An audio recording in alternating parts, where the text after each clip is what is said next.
Hello everyone. It's James again.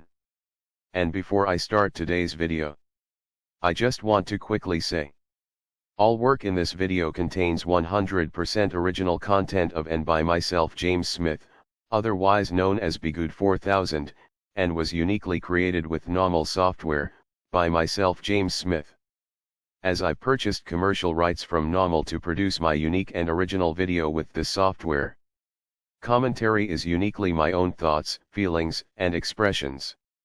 Now that I have that out of the way, I do hope your day is going better than fantastic. Today, I wanted to talk about something very important. And it's so important to know, no matter if you are dealing with a romantic dating partner, or a friend, or a boss, or just in general when you are living your life in this world, and looking at things on a bigger scale out there. And this important matter is that the narcissist will pit you against someone else. Not just for narcissistic supply. Because we do know narcissists do this for narcissistic supply. But they also will do this to take the attention off of the other things the narcissists are doing. Because the reality is the narcissist usually has many spinning plates, so to speak. Some just for narcissistic supply, and others for power and personal gain.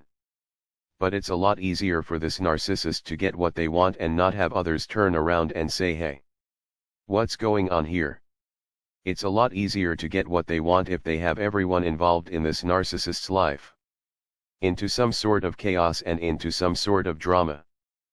If you are having problems with this person, and this person is having some problems with you, and you both are going back and forth with each other, it's a lot less likely you will be able to see the common thread in all of this. That the narcissist is pulling the strings like a puppet master.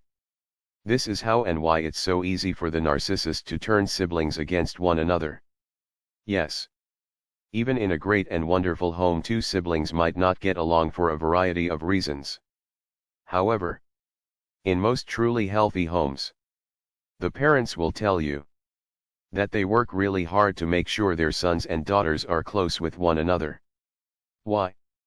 Because this world can be and is very hard at times. And with siblings that are very close together and tight, so to speak, it makes going through this life a lot easier. So one has to question, what's really happening in these homes where the sibling doesn't get along with that sibling? What's happening? Again, yes. Things can happen, and even in the best of homes siblings might not get along. But it's my belief there is a bigger chance there is something else going on to make such siblings not get along. But no one questions it. It just turns into, oh, such and such daughter or son are so bad. They treat their mother or father so badly. And no one is asking the questions about what could be going on in such a home for such chaos to go on. And the entire time, the narcissist can soak up being a victim and gain narcissistic supply. Same in a romantic relationship. The person you are with might turn you against your best friend that you've known for years. All to watch your relationship go up in smoke, so to speak. And to gain narcissistic supply in the process. But then it goes even deeper. Up to the high levels of society. Because the best way for a narcissist to gain power and control is to get people to go against each other. Meanwhile, the narcissist is taking power for themselves without anyone noticing what is happening right under their noses. Narcissism and behavior types and information regarding such possibly should be taught when growing up. And part of that teaching should possibly include how to slow things down and critically think. Think about what is the trick here. What's the sleight of hand?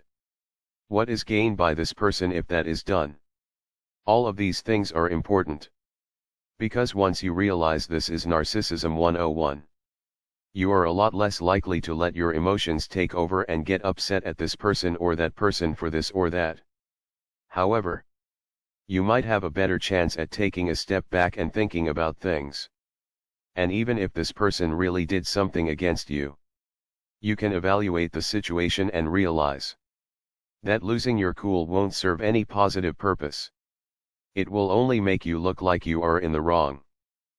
You see, I often reflect on my upbringing and my relationship with my brother.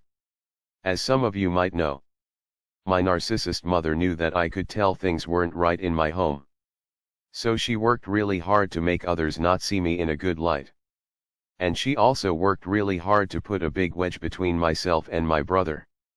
She seen my brother as fairly easy for her to influence and to sway to her way of life. And she didn't want that to get messed with in any way at all. So she worked really hard to get my brother to dislike me.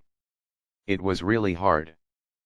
I think about how things could have turned out if my brother and I were on the same team trying to help one another out. What we could have accomplished in life. But now my brother's life is a mess as a result of him following my mother's example, so to speak. It's really sad. But I know I'm not alone. This story is so common amongst those that grew up in such a home. All we can do is see these patterns in life before we react emotionally. Again, if someone is really not treating us very well, regardless if they were put up to it by a narcissist or they are just doing it on their own, what is gained by you engaging with them in their foolishness? Nothing. Nothing at all. There's an old saying. Don't wrestle in the mud with pigs. Pigs love mud and they are experts at wrestling in it. Actually, they quite enjoy it. So don't enter someone's negative world. Sometimes it's best to not say a word, and if you can change the topic to something else. And then when you walk away, you can think about what happened. And realize what type of individual you are dealing with.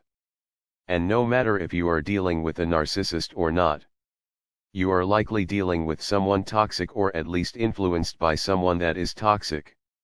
Either way, it's not worth it.